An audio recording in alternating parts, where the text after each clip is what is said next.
Allahumma salli wa sallim ala nuril anwar.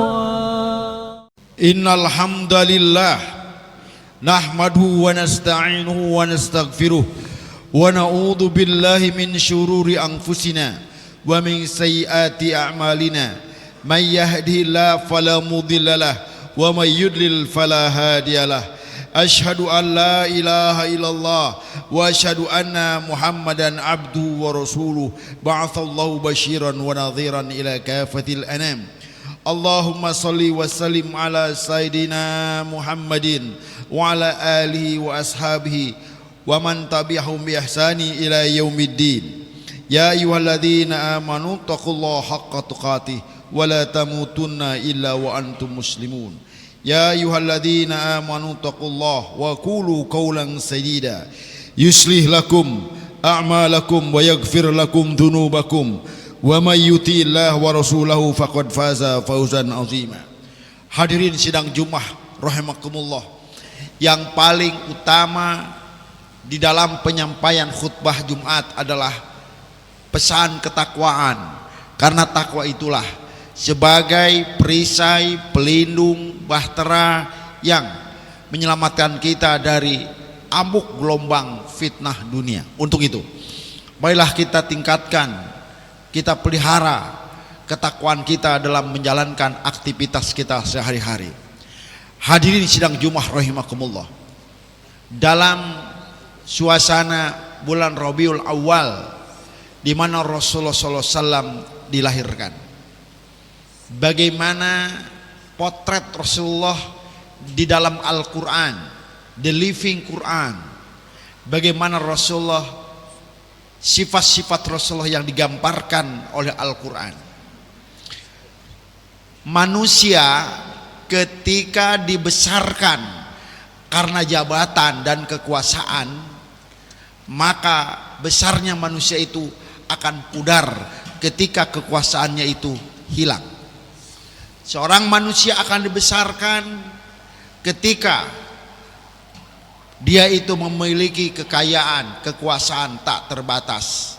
Tetapi ketika dalam batas tertentu kekayaannya hilang, maka pudar juga kebesarannya itu. Manusia ketika dibesar-besarkan, dipuja-puji oleh sama manusia pun sama. Ketika beriringan dengan waktu kebesarannya itu hilang, pengaruhnya hilang, maka hilang sudah kebesarannya itu. Hal itu tidak berlaku bagi Rasulullah. Rasulullah dibesarkan oleh Allah. Rasulullah diagungkan oleh Allah. Suatu ketika ada seorang Arab Badui datang ke Madinah. Orang Arab Badui ini mendengar tentang nama besar Muhammad SAW. Dia datang kepada Bilal bin Rabah. Ya Rabah, ya Bilal, ceritakan kepadaku bagaimana indahnya akhlak Rasulullah SAW. Bilal hanya meneteskan air mata, tidak mampu merangkai kalimat bagaimana menggambarkan akhlak Rasulullah SAW. Datang lagi menuju Abu Bakar, sama Abu Bakar pun menangis. Datang kepada Umar bin Khattab yang dikenal sebagai Lion of the Shirt, singa padang pasir yang pantang meneteskan air mata. Tetapi ketika ditanya bagaimana akhlak Rasulullah untuk diceritakan, sama menangis. Datang kepada Sayyidina Ali. Ya Ali, tolong ceritakan kepadaku bagaimana akhlak Nabi Muhammad SAW. Ali balik tanya, kalau engkau ingin tahu bagaimana indahnya akhlak Muhammad SAW, tolong ceritakan kepadaku bagaimana indahnya alam semesta. Orang Arab Badui ini bengong, bagaimana aku bisa menceritakan betapa indahnya alam semesta ini. Gunung-gunung yang kuat mencengkram ke bumi, hamparan lautan yang begitu luas, begitu indahnya wahai Ali. Apa kata Sayyidina Ali?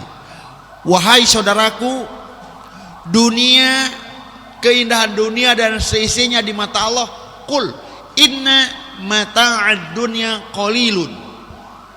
Kata Allah dalam Al-Quran, katakanlah bahwa keindahan dunia sangat sedikit, qalilun. Sedangkan akhlak Nabi Muhammad SAW dalam surat Al-Qalam ayat 4, wa innaka la'ala khuluqin azim. Sungguh akhlak Rasul azimun. Sebuah komparasi yang jomplang antara keindahan dunia qalilun, sementara akhlak Rasulullah itu adalah azimun, begitu agung. Hadirin sidang Jumat rahimakumullah, Al-Quran memotret akhlak Rasulullah SAW dalam surat Ali Imran ayat 159. Fabima rahmatim minallah lintalahum. Satu, lintalahum. Begitu lembutnya hati Rasulullah. Rasulullah SAW menaklukkan orang-orang kafir dengan kelembutan hatinya. Bagaimana Da'sur yang dengan pongahnya menghunus pedangnya ditempel di leher Rasulullah SAW. Ya Muhammad, man mana'ani alla taqtulakal an. Ya Muhammad, hai Muhammad, siapa yang bisa menahan diriku untuk tidak membunuhmu? Pedangku sudah terhunus di lehermu, siapa yang bisa menahan diriku? Dengan pongahnya, dengan tenangnya Rasulullah, dengan kelembutan hati Rasulullah menjawab, Allahul ladzi mana'aka alla taqtulani ya Da'sur. Allah yang bisa menahan dirimu untuk tidak membunuhku. Apa yang terjadi? Ada sebuah kekuatan yang datang di mana Da'sur itu jatuh terjerembab dan pedangnya terlempar. Giliran Rasulullah mengambil pedangnya, balik tanya, ya Da'sur, man mana'ani alla taqtulakal an. Hei Da'sur, pedangmu sudah berpindah tangan kepadaku, siapa yang bisa menahan diriku untuk tidak membunuhmu? Ma'ahad ya Muhammad, tidak ada. Kelembutan hati Rasulullah SAW dimaafkan. Bagaimana dengan kita? Ya Da'sur, pulanglah. Dan Da'sur bersaksi di hadapan kaumnya, di hadapan anak istrinya, aku bersaksi Muhammad adalah utusan Allah. Siapa yang ikut denganku, mari kita memeluk Islam. Kelembutan hati. Sebagai seorang pemimpin, Rasulullah begitu lembut hatinya, mengakui secara gentle kalau dia ini ada salah. Suatu ketika Rasulullah SAW berdiri di depan rakyatnya, di depan para sahabatnya, wahai sahabatku, siapa di antara kalian yang merasakan kezaliman diriku? Siapa di antara kalian yang pernah aku sakiti? Seorang pemimpin lembut hatinya. Semua terdiam kecuali Ukasah dari belakang sana. Ana ya Rasulullah. Apa salahku wahai Ukasah? Dulu ketika perang Badar, engkau dengan tongkatmu, badanku terpukul oleh tongkatmu. Padahal itu bukan yang disengaja, tetapi Rasulullah mengakui kalau memang itu salah, balas aku. Ternyata ketika mau dibalas, Ukasah melemparkan tongkat itu, mana mungkin aku ini mau membalasmu, aku hanya ingin memeluk kulitmu yang ingin aku sentuh, kulitmu yang mulia itu. Kelembutan hati. Yang nomor kedua, walau kunta fadhon ghalidhal qalb lang faddu min haulik. Rasulullah tidak keras kepala, Rasulullah tidak mangkreng, selalu mendengarkan bagaimana baiknya, bagaimana Rasulullah SAW itu begitu bijaksananya. Bagaimana ketika perang Khandaq, Rasulullah SAW menerima usul daripada Salman Al-Farisi. Tidak mentang-mentang punya jabatan, tidak mentang-mentang punya kekuasaan, sebagai sekemaunya Rasulullah menentukan, tidak. Dan bagaimana Rasulullah SAW itu ketika ada orang tua yang menjadi makmumnya, beliau tidak memanjangkan bacaan Al-Qur'annya, begitu sangat memahami, tidak memaksakan kehendak. Yang nomor ketiga, akhlak Rasulullah, fa'fu anhum, pemaaf. Bagaimana memaafkannya Rasulullah SAW kepada Abu Sufyan. Abu Sufyan ketika berkuasa di Mekah, Rasulullah sedang salat di depan Ka'bah. Abu Sufyan meletakkan kotoran onta di punduk Rasulullah SAW.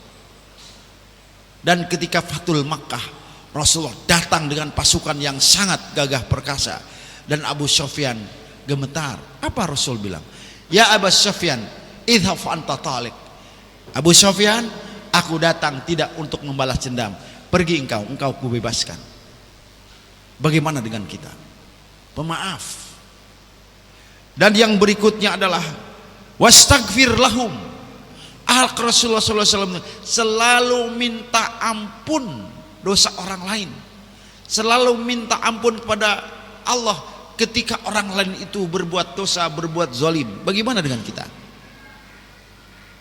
Suatu ketika Rasulullah SAW itu berkumpul dengan sahabat. Kata Rasulullah, sayatu ahlul jannah, akan datang ahli surga. Tiba-tiba ada seseorang yang datang. Ada seorang lelaki paruh baya duduk di pojokan. Di samping Rasulullah SAW ada seorang sahabat. Hebat sekali orang ini, belum meninggal sudah dikatakan ahli surga. Besoknya kata Rasulullah, sayatu ahlul jannah, akan datang ahli surga. Lagi-lagi orang tua itu. Akhirnya sahabat ini datang ke orang tersebut. Wahai sahabat, aku ingin bermalam di rumahmu karena aku ada masalah dengan orang tuaku. Singkat cerita, sahabat ini nginep di rumah sahabat yang dikatakan dia ini ahli surga. Ternyata apa? Dia hanya ingin ngintai, dia ingin mencari informasi. Amal ibadah apa sih yang dilakukan oleh sahabat ini sehingga orang ini dikatakan Rasul ahlul jannah? 3 malam bermalam orang ini, sahabat ini di sahabatnya lagi itu. Dan apa yang terjadi? Di hari ketiga, sahabat ini bicara kepada orang tua separuh baya itu, Bapak mohon maaf, aku sebenarnya nginep di sini hanya ingin tahu amal ibadah apa yang Bapak lakukan sehingga Rasulullah mengatakan Bapak ada ahli surga. Sholat Bapak biasa saja, sholat malam Bapak biasa saja, tetapi kenapa Bapak itu menjadi ahli surga? Kata Rasulullah. Ternyata selidik punya selidik, sahabat ini punya kebiasaan. Kebiasaannya itu adalah sebelum tidur dia selalu meminta ampunkan orang-orang yang menjalimi dia. Inilah yang menghantarkan orang itu masuk surga. Bagaimana Rasulullah SAW ketika hijrah ke Taif, dilempari oleh penduduk Taif, dan ketika pingsan dilempari oleh penduduk Taif, datang malaikat, ya Muhammad, innallaha yuqriukas salam, fahada malakul jibal walau syita badam damtu hadal jibal fakhshaftu alaihim. Hei Muhammad, Allah menyampaikan salam kepadamu dan aku membawa malaikat penjaga gunung ini. Kalau engkau sakit hati wahai Muhammad, kalau engkau sakit hati wahai Muhammad dengan perilaku penduduk Taif yang telah melukai dirimu sehingga engkau jatuh pingsan, aku perintahkan malaikat penjaga gunung ini untuk meledakkan gunung ini dan kutimpakan kepada mereka yang melempari kamu. Apa yang dilakukan Rasulullah? Mengangkat kedua belah tangannya. La Jibril, jangan. Allahumma hdi qaumi fa innahum la ya'lamun. Ya Allah, berikan hidayah kepada kaumku, mereka itu belum tahu. Bagaimana dengan kita? Inilah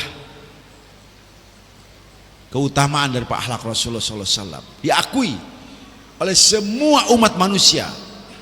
Seorang Katolik asal Prancis yang bernama Alfonso de Lamartine mengatakan, Muhammad is apostle, Muhammad is a messenger, Muhammad is a leader, Muhammad is warrior. Is there anyone greater than he? Muhammad seorang nabi, Muhammad seorang rasul, Muhammad seorang pemimpin, Muhammad seorang pejuang. Is there anyone greater than he? Ada enggak orang yang lebih hebat daripada Muhammad? Tidak ada. Orang Hindu berkata, Desi Sarma mengatakan, Muhammad is a soul of kindness. Muhammad adalah ruh daripada kebaikan. Bagaimana dengan kita? Semoga kita bisa meneladani sifat-sifat Rasulullah SAW. Mudah-mudahan kita banyak sholawat kepada Rasulullah SAW Karena salawat itulah yang menghantarkan, sekali lagi, yang menghantarkan Nabi Adam alaihissalam diampuni oleh Allah. Padahal Nabi Adam adalah Nabi pertama, padahal Nabi Adam adalah manusia pertama.